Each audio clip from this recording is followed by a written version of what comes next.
Most players are losing the rally before it even starts. Coach Thomas, welcome to Whiteboard Wednesday, talking about that night train method that we've designed, 5 tiers. Today we're talking about stage 2, the return. We're going to cover the 5 tiers: ignition, accelerate, strategize, execute, and of course, as we know, Apex is invite only for the players who have worked their way through this.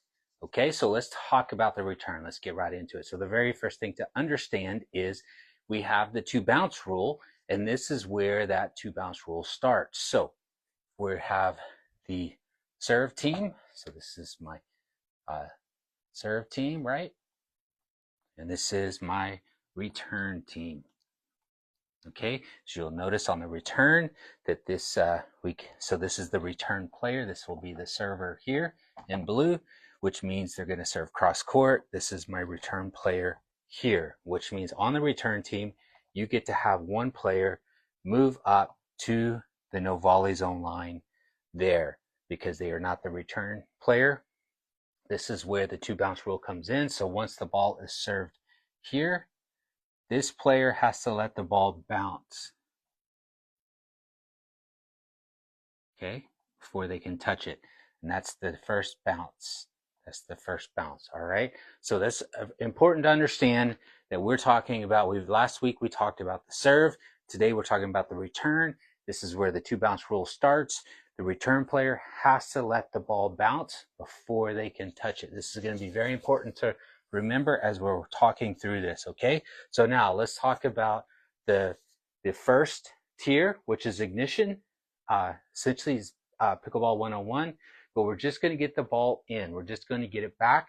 We're going to get it back. We're working on getting it back to 8 out of 10 times. So this player serve, this player, we know that this is the net here. On the return can land anywhere in here as long as it stays inside the court. And we know that the outside line, the baseline, and this outside line are all in. So as long as the return lands in here, we can, that's it. So we know on the serve, the ball can't land in the no volley zone, but on the return, the ball can land in the no volley zone. All right, we'll talk about why that's not a smart move right now, but in a little bit, but right now let's talk about that. So this player, the first thing to note when you're doing the return, you should establish a goal. Our goal for the return player is to get to this non-volley zone or the kitchen line and join our partner, okay? So we're going to hit the return and we're going to move up. That's our goal. That's what we want to accomplish with this return, is to move up, okay? So just get the ball in, work on getting it 8 out of 10 times. So this player is just going to work on getting the ball in 8 out of 10 times. Now here, let me back up real quick. I see this a lot both in ignition and accelerate, okay? And sometimes even in strategize. But for sure in these 2, we get this player here. This player will hit the return, right? Will hit the return and then watch. They'll watch their shot, and when the ball hits here, they didn't move at all. They're still back here, or they moved a little bit and they stayed, but they don't make it to the no volley zone or the kitchen line and join their partner. Okay, so that's something like I expect to see that at ignition. I expect by accelerate that you're starting to get that down, but I'm seeing a lot of players are just not making it. Even, like I said, even in the accelerate and in the strategize level, they're not making it. So that is a little bit of a problem. We need to start establishing the getting to the line. Now, let me talk real quick before we get on into the other aspects of the return or the other tiers. Let me talk about why potentially players are not making it to the line. Okay, so one of the things that I run across right away is the player hits they think they need to hit the ball hard. This also applies on the serve as well. Players think I need to hit the hardest serve I can possibly hit. And to some degree, it works at the lower levels, but as you move up, that's not going to work as well. Everybody can handle the hard serve, everybody can handle the spin serve.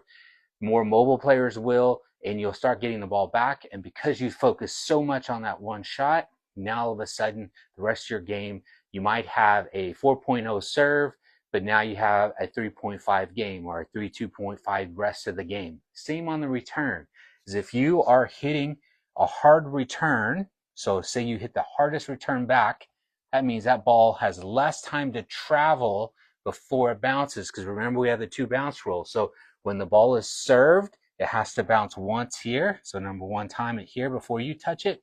And then it has to bounce a second time here before they can touch it. That's our 2 bounce rule. So bounce once on the serve, bounce second on the return, which means if you're hitting a pretty successful return, you have all the time in the world. If you're taking advantage of that second bounce, you have all the time in the world to get to the line. But the problem I see a lot of times is this player will hit this ball as hard as they can, and this ball gets here and bounces by the time they've taken 2 or 3 steps in to the serve team, and now the serve team can hit that ball back, and now you're caught back here. Okay, so now you haven't made it. Now they've hit it and they're making it up, and now they're taking away the advantage that your team should have, and they're now gaining the advantage. Okay, so hitting a hard return as hard as you can. I like to call that out hitting your next position. Okay, and we don't want to do that. We want to take advantage of the rules and of the game and start using things to our advantage as a team. And one of the things you can do is hit that return high and lofty. Give yourself as much time before this bounce as you can to get to that line, and give your team the best opportunity on the return. So that's why ignition, we start teaching you to hit and move to this line. And then on accelerate, you should really not be struggling with this as much. Maybe we're getting to about right here. Maybe we finish getting you to the line, so we're dialing in more your return. Okay, so first thing is we're just getting the ball in. We're working on getting 8 out of 10, and we're working on getting to no volley zone or kitchen. Okay, that's our goal. So those are the 2 things we should be accomplishing in ignition: is hit that return, get to the line. All right, so let's talk about accelerate. So now accelerate, we start working on setting up cones, right? Bam, bam, bam. And now not only are we working on getting them in 10 times, now we're working on getting them past this cone 10 out of 10 times, regardless of what side it goes to, but we want to get them past the cones, right? And then once we do that, we start getting that successful, then so that was about halfway, right? I will cut it into thirds.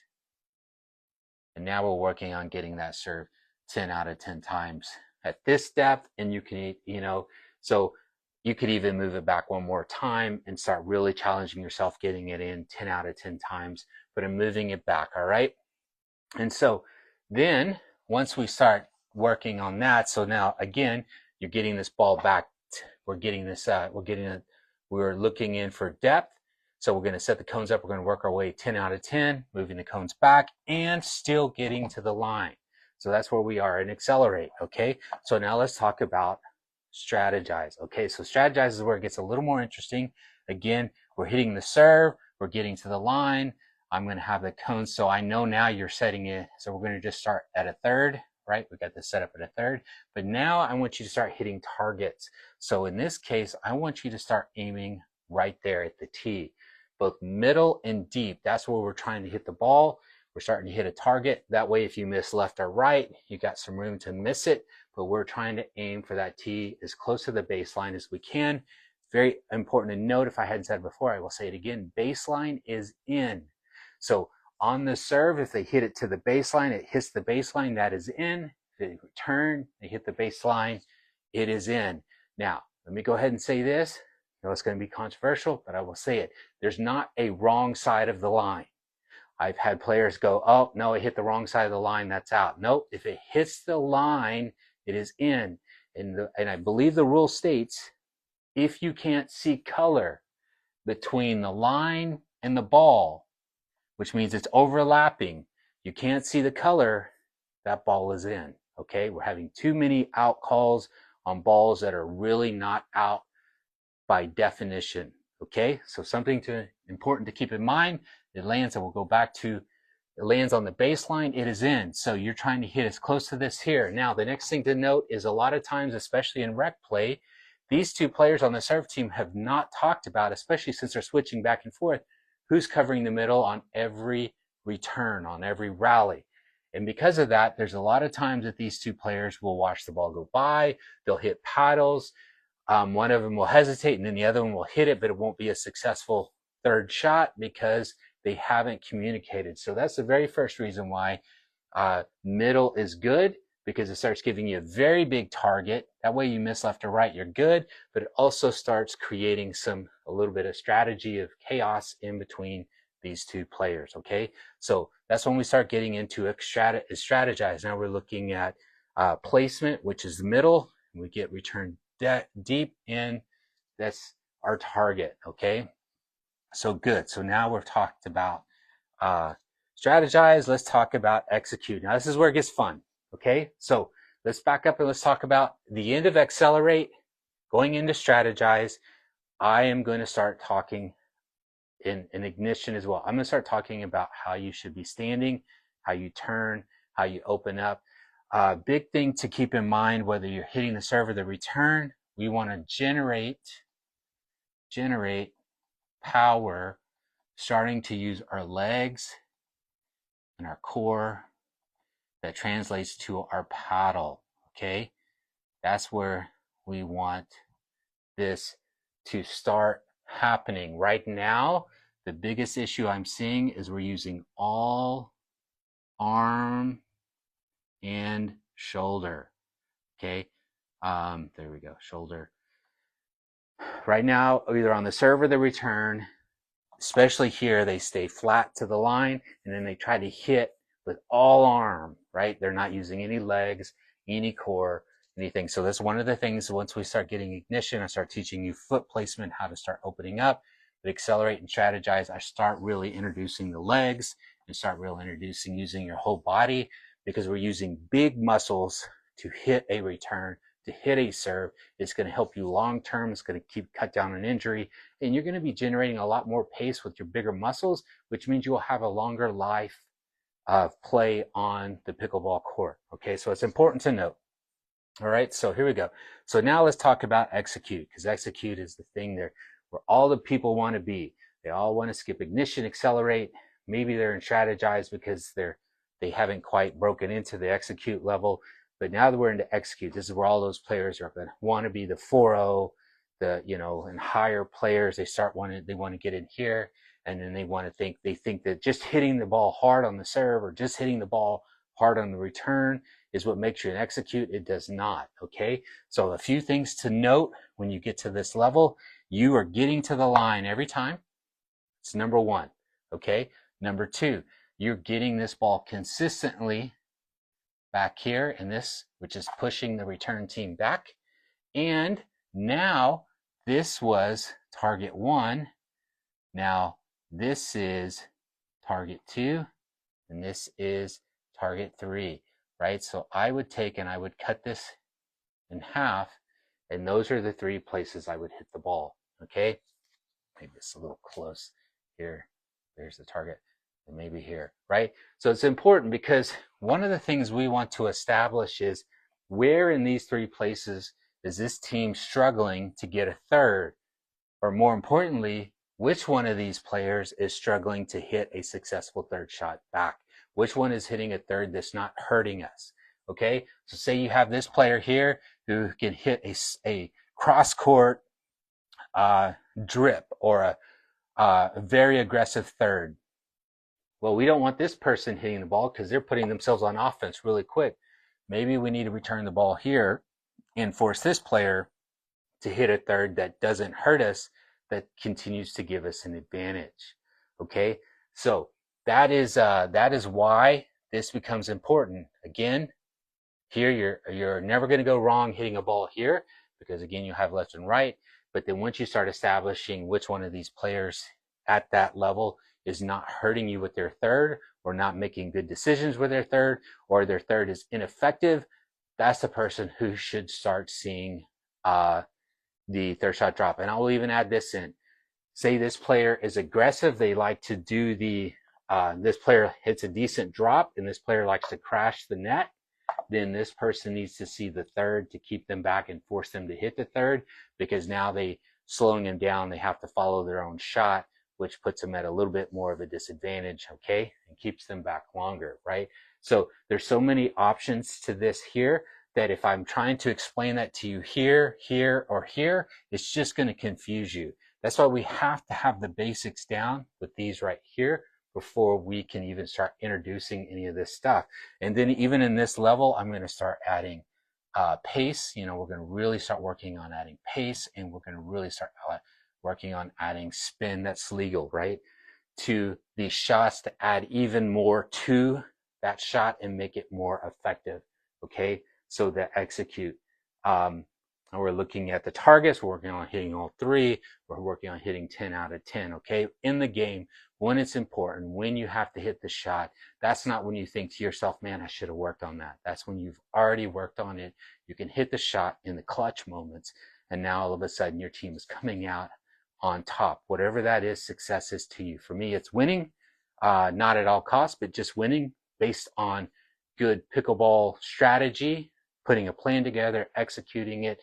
It's really hard to execute a plan if half the plan you don't have the shots that you can execute, right? If you have all the shots that you need, then you create the plan and you can execute it. The other thing is you're only creating a plan of the shots that you can execute. You might find that the plan you have is very small, and the minute they get you out of that plan, now you're in trouble. So the more shots that you have consistently in your game, the better your strategy can be, the better plan you can put together, right? 3 things you need to understand, and I'm almost done here. First, the 3 things that you could live on.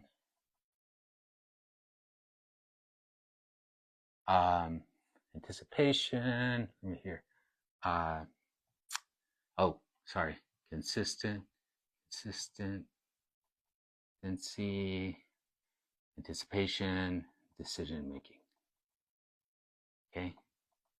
All right. So 1, 2, 3. Okay. There's like 7 things that make up the game of pickleball. Consistency. There you go. Yep. There's a Y. All right. But there's 7 things that potentially make up the game of pickleball, but there's 3 things that if you just did these 3, you would go a long way, okay? And you can't skip around. You have to start with, you've got to be consistent first.